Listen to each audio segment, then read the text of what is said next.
அட ஆடியா?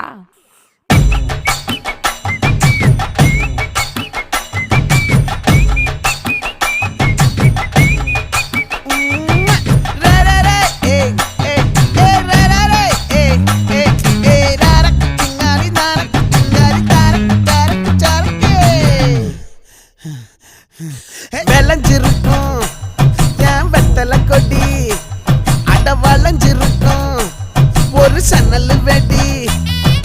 தோட்டா ஒரு கண்ணால தொலைஞ்ச ஒரு பொண்ணால வாக்கா இந்த வம்பால வல விரிச்சிட வந்தாளே. பார்த்து வளைச்ச தேக்கு ஓம் பட்ட உடம்பு சோக்கு, என்ன குத்தும் குறும்பு மூக்கு, கொஞ்சம் ஓய்வை கொடுத்து தாக்கு. என்னடி சித்திரமே இங்க நீ பத்திரமே, சொல்லுடி கட்டளை எத்தனை நான் செய்வேன்.